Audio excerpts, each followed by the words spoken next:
Ngwaye ikaze na nshuti mvamwe Mpeta TV, ndagushimiye cyane udahema kubana natwe by'umwere ko wakoze subscribe, ndagushimiye cyane. Ariko nawe ni muri mushya kuri channel, ndagusabye ngo banze ukore subscribe kugira ngo tujye tubasha kwibanira mu biganiro byacu byose. Nkuko twabyemeje kubagezaho inkuru zidasanzwe zirimo utuntu n'utundi, urukundo ibyegeranye umunsi tugufitiye inkuru igira iti yatangiriye kumbaho n'ingurube. Ibikorwa bine bya Bruce Melody amaze gushoramo imari. Mu ndirimbo ya Bado Bruce Melody aririmba yirata ibikorwa maze kugeraho n'abagiye bamufasha kubigeraho kandi bose arabashimira. Ariko kandi yibutsa gukomeza gufashwa mu rugendo rw'iterambere w'umuziki we arangamiye n'ibindi.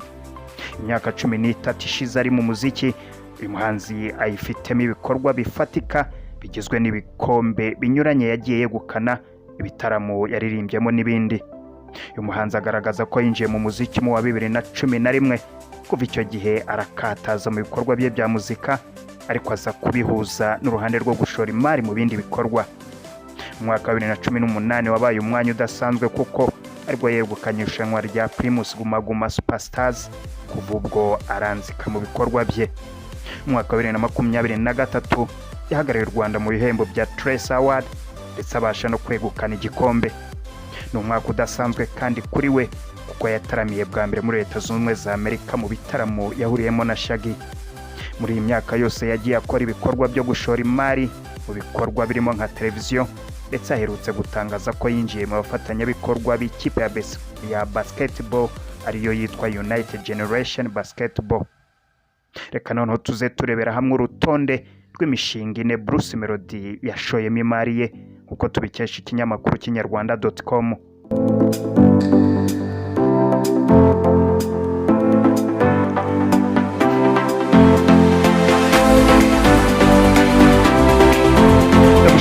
Kandi ngwaye ikaze na none igikorwa cya mbere mu bikorwa bine Bruce Melody yashoyemo imari ye nuko uyu muhanzi w'icyamamare yinjiye mu ishoramari rya basketball.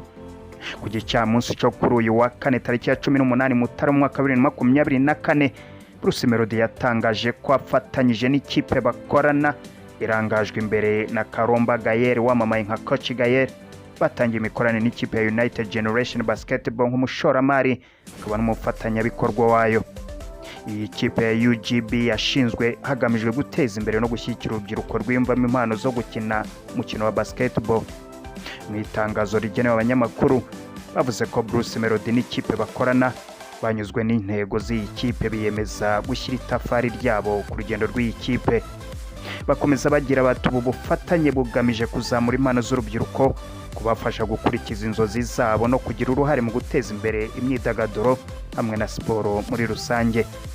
Bruce Melody yavuze ko yishimiye gutangira imikorane na United Generation Basketball UGB kandi yasanze basangiye ishyaka ryo guteza imbere urubyiruko.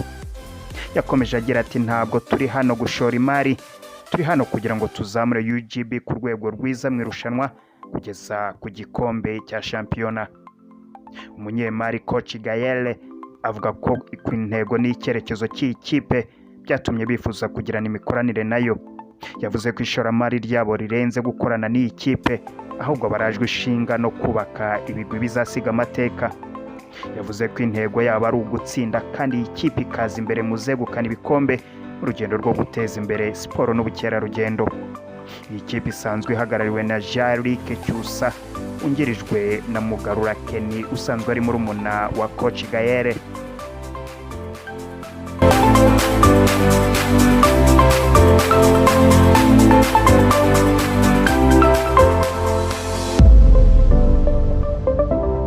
Ishoramari twakugezaho kandi rivugwa ko Bruce Melody yarashoye mu imari ye nuko yamuritse televiziyo ariyo yise Isibo TV. Imyaka ine irashize Bruce Melody atangaje ko yinjiye mu ishoramari rya televiziyo inyuma y'uko kuwa 18 Mutarama mwaka 2020 afatanyije na Kabanda Jean-Luc wari umujyanama we bamuritse televiziyo yabo bise Isibo TV. Iyi TV yari yatangiye gukora kuva muri Nzeri 2019 iri mu igerageza, nyuma imurikwa ku mugaragaro muri Mutarama mwaka 2020. Kuva icyo gihe yatangiye kugaragara kuri Star Time kuri chaîne 121, nyuma muri 2022 bitangazwa ko yatangiye no kugaragara kuri Canal Plus. Atangiza iyi televiziyo yavuze ko bashingiye ku kuba bashaka gufasha urubyiruko.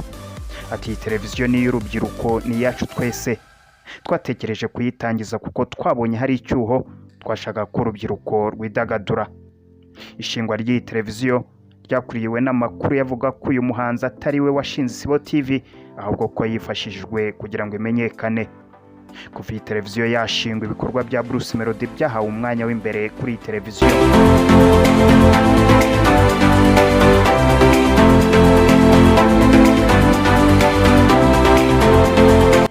Ku mwanya wa gatatu ku rutonde rw'ibintu bine by'ingenzi bigaragaza aho Bruce Melody yashoye imari ye, nuko Bruce Melody yatangaje label yise Igitangaza.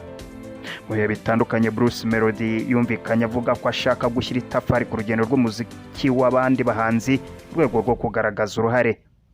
Mu ijoro ryo kuwa 12 Gicurasi umwaka wa 2020, Bruce Melody yatangaje ko yatangiye urugendo rwo gufasha abahanzi bashya umuziki biciye muri label yise Igitangaza. Yavuze ko yiyemeje kubikora mu rwego rwo kwitura ineza yagiriwe, kugira ngo nawe abageze aho ageze ubu ari umwe mu bahanzi bakora badasubira inyuma. Ati nk'uko kugira ngo tugere aho turi ubu hari abadufasha akaboko, niyo mpamvu natwe guhera ejo muzatangira kumva abahanzi bashya twasinya amasezerano y'imikoranire. Umuhanzi wa mbere yatangaje ni Keniso.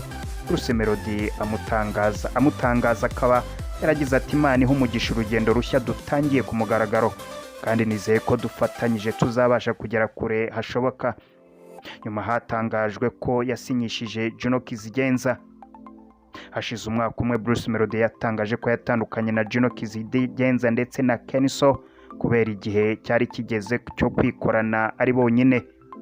Abahanzi bombi bakimara kuva muri label ya Bruce Melody bakoze ibikorwa bifatika kandi ibihangano byabo birakundwa cyane.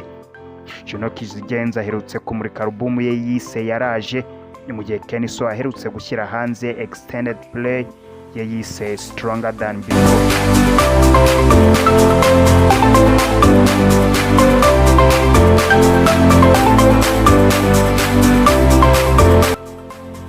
Ku mwanya wa kane mu bikorwa bine cyangwa se imishinga mine twabateguriye igaragaza aho Bruce Melody ashoye imari ye, nuko Bruce Melody asanzwe akora ubworozi. Mu mwaka wa 2017 Bruce Melody yatangaje ko yatangiye urugendo rwo gukora ubushabitsi mu bworozi bw'ingurube ndetse no kubyaza umusaruro imbaho. Ni business atakunze kugarukaho cyane, ariko yavuze ko byagiye bimufasha kwiteza imbere n'umuryango we ndetse no mu bikorwa bye bya muziki. Yasobanuye ko ahuriza hamwe imbaho hanyuma akazikoramo ikindi kintu ajyana ku isoko. Ibijyanye no kuba akora ubworozi bw'ingurube ntiyakunze kubivugaho cyane.